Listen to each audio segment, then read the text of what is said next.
तो हेलो दोस्तों, स्वागत है आपका लक्षद्वीप एजुकेशन प्लेटफॉर्म पे। मैं आपका दोस्त युवराज अपने यूट्यूब चैनल पे स्वागत करता हूं। और हम लोग आज इतिहास का पहला लेसन जो यूरोप में राष्ट्रवाद है इसको अध्ययन करने जा रहे हैं, जिसमें हम पढ़ेंगे कि यूरोप में कैसे राष्ट्रवाद का विकास होता है, कैसे वहां पे देशों के अंदर विकास की भावना आती है और वो भावना देखते देखते पूरी दुनिया में विस्तार होती है। जहाँ पे हम पहले यूरोप के बारे में देखेंगे, आखिर यूरोप है क्या। आप जानते हैं पूरी दुनिया में 7 महादेश है, उन 7 महादेश में एक महादेश है जिसका नाम यूरोप है। और ये यूरोप का मैप है जिसमें हमें फ्रांस के बारे में पढ़ना है, जिसमें हमें जर्मनी के बारे में पढ़ना है, जिसमें हमें पोलैंड के बारे में पढ़ना है, जिसमें हमें ऑस्ट्रिया के बारे में पढ़ा है, जिसमें हमें इटली के बारे में पढ़ना है। रूस के कुछ हिस्सा भी क्या कहते हैं यूरोप में अंतर्गत आ जाते हैं। तो हम लोग शुरू करेंगे यूरोप में राष्ट्रवाद। उससे पहले जब हम इतिहास पढ़ रहे हैं तो थोड़ी सी इतिहास जान ले होता क्या है। वैसे आपको जानना इस क्लास में नहीं है, बस इतना जान लीजिए इतिहास का मतलब होता है जो बातें बीत चुकी हैं उनको हम वर्तमान समय में दोहराते हैं, उनका अध्ययन करते हैं, उन्हीं को हम लोग इतिहास कहते हैं। जैसे बीती हुई बातों का अध्ययन करना क्या कहलाता है? इतिहास कहलाता है। जैसे इतिहास के पिता हम किसे कहते हैं? हेरोडोटस को कहते हैं। यानी इतिहास का पिता किसे कहा जाता है? हेरोडोटस को कहा जाता है। अब हम देखेंगे यूरोप के राष्ट्रवाद पढ़ रहे हैं तो इसमें यूरोप में कैसे कैसे राष्ट्रवाद उत्पन्न हुआ और इन देशों के बारे में हम लोग एक एक करके पढ़ते चलेंगे। तो हम देखते हैं कुछ यूरोप में देश हैं, उन देशों के बारे में जानने की कोशिश करते हैं। जैसे यहाँ पे एक देश है जिसका नाम है फ्रांस, और हम जानते हैं फ्रांस की राजधानी कहाँ है? तो पेरिस है। कहाँ है दोस्तों? पेरिस है। ठीक है। इटली है, इटली की राजधानी कहाँ है? तो रोम है। कहाँ है? रोम है। ये जर्मनी है, जर्मनी की राजधानी कहाँ है? बर्लिन है। कहाँ है? बर्लिन है। उसी तरह ये ऑस्ट्रिया है, ऑस्ट्रिया की राजधानी कहाँ है? वियना है। कहाँ है? वियना है। कुछ देश हैं जिनके आपको याद नाम रखनी है वहां के राजधानी की, क्योंकि अक्सर पूछ ही देता है कभी कभी। बोर्ड है बिहार बोर्ड, कुछ भी संभव हो सकता है। जैसे यूनान है तो यूनान का राजधानी तो हमने देखा ऑस्ट्रिया की राजधानी कहाँ है? वियना। उसी तरह यूनान की राजधानी कहाँ है? तो ग्रीस। कहाँ है? ग्रीस, जिसे वर्तमान उस समय हम लोग इस समय एथेंस के नाम से जानते हैं। उसी तरह हंगरी है, हंगरी की राजधानी कहाँ है? बुडापेस्ट। कहाँ है दोस्तों? बुडापेस्ट। तो इस तरह ये बहुत सारे देश है जिन यूरोप में हमें इनके बारे में पढ़ना है। थोड़ी सी राजधानी इनके याद कर लीजिएगा जो एग्जाम में कभी कभी पूछ देता है। तो हम लोगों ने अभी देखा कि हमें यूरोप में राष्ट्रवाद के बारे में पढ़ना है। किसके बारे में पढ़ना है? राष्ट्रवाद के बारे में पढ़ना है। तो आखिर ये राष्ट्रवाद है क्या, ये हमें इसमें पढ़ना है। तो अभी आप सिंपल समझिए, जब मैं क्वेश्चन आंसर इसका कराऊंगा तो वहां पे राष्ट्रवाद का डिफिनेशन लिखवा दूंगा। अभी आप सिंपल समझिए कि राष्ट्रवाद का मतलब होता क्या है। तो अपने देश के प्रति प्रेम स्नेह, आप लोगों को भी अपने देश के प्रति, हर किसी को अपने देश के प्रति प्रेम रहता है, उसके स्नेह रहता है, तथा समय आने पर उसके लिए अपना जान भी आप न्यौछावर कर सकते हैं, वही आपका राष्ट्रवाद कहलाता है। सेम वही मैंने एक सिंपल सी लिखी है कि राष्ट्रवाद किसे कहते हैं? तो अपने देश के प्रति प्रेम स्नेह तथा समय आने पर देश के लिए अपना प्राण तक क्या कर देना? निछावर कर देना, क्या कहलाता है? राष्ट्रवाद कहलाता है। क्या कहलाता है दोस्तों? राष्ट्रवाद कहलाता है। क्या कहलाता है? राष्ट्रवाद कहलाता है। इसको आप लोग उतारते भी चलिएगा स्क्रीनशॉट लेके, और फिर इसको आप लोग उतारते चलिएगा। आई बात समझ में? चलिए अगले हम पोर्शन की तरफ जाते हैं। आई बात समझ में? तो हमने राष्ट्रवाद समझ लिया कि राष्ट्रवाद होता क्या है। अब हम देखेंगे आखिर इस राष्ट्रवाद का विकास कैसे हुआ। तो आप जानते हैं कि हम 9th क्लास में पढ़े होंगे कि राष्ट्रवाद का विकास होता है अमेरिका से शुरू होता है, जहां पे मुट्ठी भर फ्रांसीसियों ने इसको आजाद कराने के लिए, अमेरिका को आजाद कराने के लिए वहां पे वो लोग संघर्ष करते हैं और अंततः 1776 ईस्वी में इसको आजादी दिला देते हैं, अमेरिका को आजादी दिला देते हैं।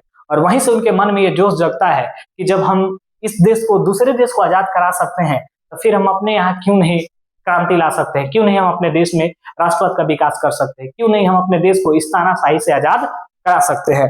इसीलिए वहां के, जैसे यहाँ पे आप देख रहे हैं कि सर्वप्रथम अमेरिका में 1776 में क्या होता है बाबू? राष्ट्रवादी स्वतंत्रता संग्राम शुरू किया गया था। और किसके द्वारा शुरू किया गया था? फ्रांसीसियों के द्वारा शुरू किया गया था।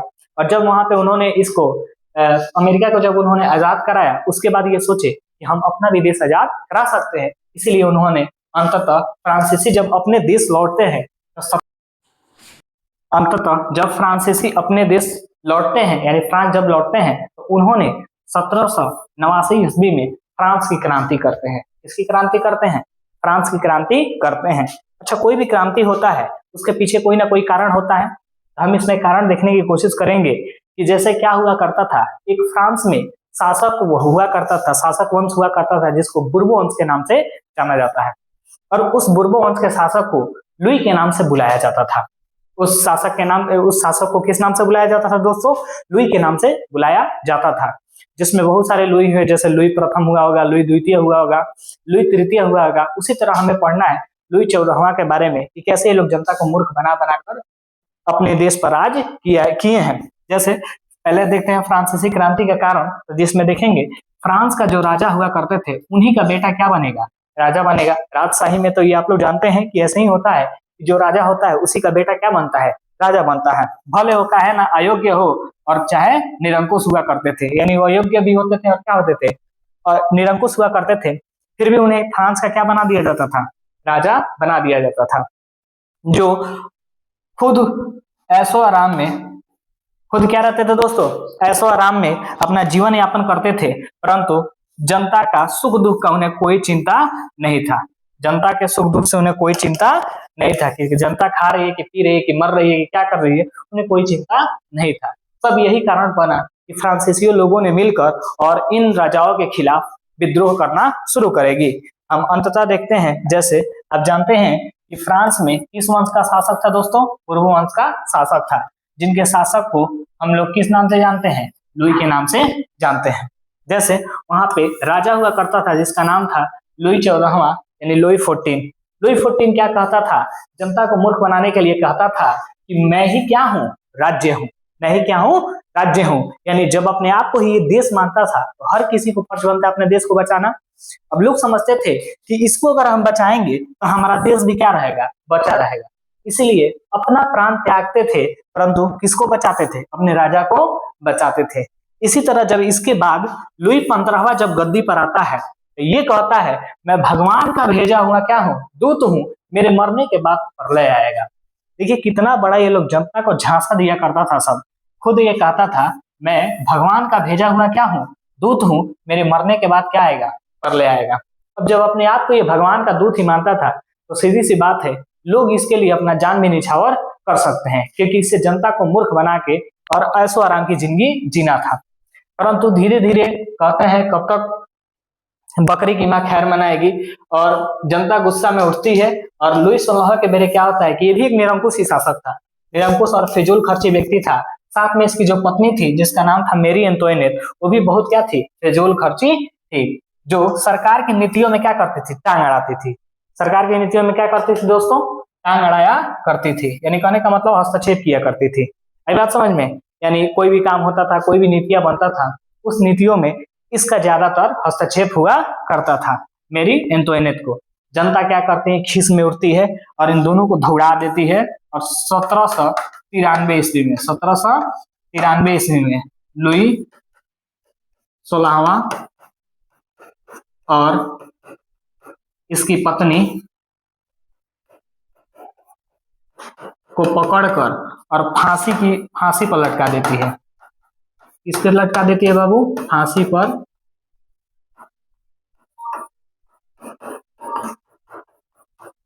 देती है। यानी जनता गुस्से में उठती है और आती है और लुई 16 और उसके पत्नी को पकड़ के किसको चढ़ा देती है? फांसी पर चढ़ा देती है। और इस तरह बुर्बो वंश का यहाँ पे समापन होता है। ये बात समझ में? तो आगे हम देखेंगे जब इनका समापन होता है तो इसका बाद हाथों में आता है नेपोलियन के बारे में। आगे हम नेपोलियन के बारे में पढ़ने की कोशिश करेंगे। तो जैसे कि हमने देखा कि फ्रांस की जनता ने कैसे लुई 16 और उसकी पत्नी को पकड़ के और फांसी पर लटका देते हैं। उसके बाद वहां से बुर्बो वंश का खात्मा हो जाता है। ऐसा बात नहीं है कि खात्मा होता है, कहीं ना कहीं उसके बेटा बेटे तो जरूर ही जिंदा होंगे। आगे हम कहानी में उसको समझेंगे, वो जरूर ही आएंगे लोग। तो अब देखते हैं कि जब फ्रांस में बुर्बो वंश का समापन होता है तो उसके बाद वहां पे एक व्यक्ति होता है जो सेना में होता है, जिसका नाम होता है नेपोलियन बोनापार्ट।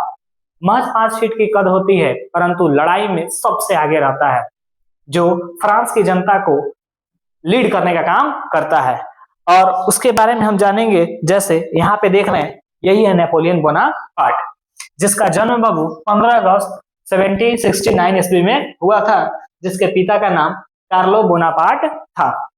ये व्यक्ति अपने जीवन में बहुत ही संघर्षशील व्यक्ति था, जो कभी हार नहीं मानता था, और इसी ने 1599 ईस्वी में 1599 ईस्वी में सॉरी 1500 बोल रहे हैं, माफ करिएगा, 1799 ईस्वी में फ्रांस का बागडोर अपने हाथों में लेता है, और लेने के बाद से वहां के लोगों में भाईचारा, एकता उत्पन्न करने का काम करता है तथा सभी लोगों को एक करने का काम करता है। और 1504 ईस्वी में 1804 ईस्वी में कहाँ का राजा बन जाता है? फ्रांस का शासक नया घोषित कर दिया जाता है। किसको? नेपोलियन बोनापार्ट को।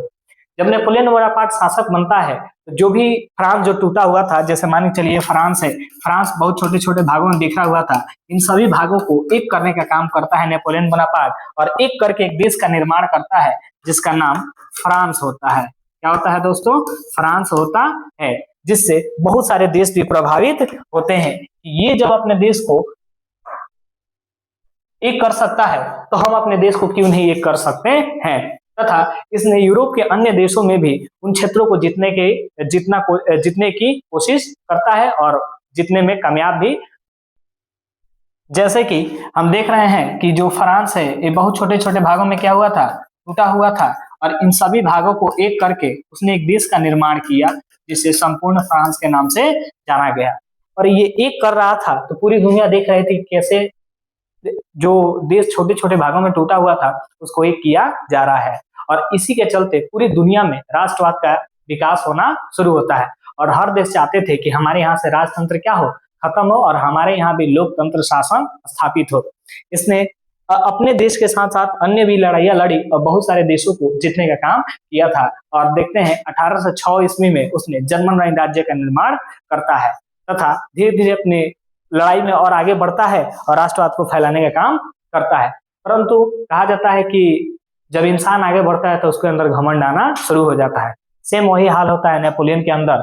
जब ये आगे बढ़ता है तो इसके अंदर इतना घमंड आ जाता है कि यह अपने कर्मचारियों को सैलरी उनका टाइम से नहीं देता है, जिसके कारण कर्मचारी उसका साथ छोड़ते चले जाएंगे, और अंततः हम देखेंगे 1815 ईस्वी में नेपोलियन बोनापार्ट वाटरलू के युद्ध में क्या हो जाएगा? हार जाएगा, और हारने के बाद से इसको एक सेंट हेलेना नामक द्वीप पे भेज दिया जाएगा, जहां पे इसकी क्या हो जाएगी? 1821 में मृत्यु हो जाएगी। तो आइए हम देखते हैं नेपोलियन बोनापार्ट था कौन। तो हम जानते हैं नेपोलियन बोनापार्ट 1799 ईस्वी में फ्रांस का बागडोर अपने हाथों में लेता है और राजतंत्र को क्या करता है? समाप्त कर देता है। राजतंत्र को क्या कर देता है दोस्तों?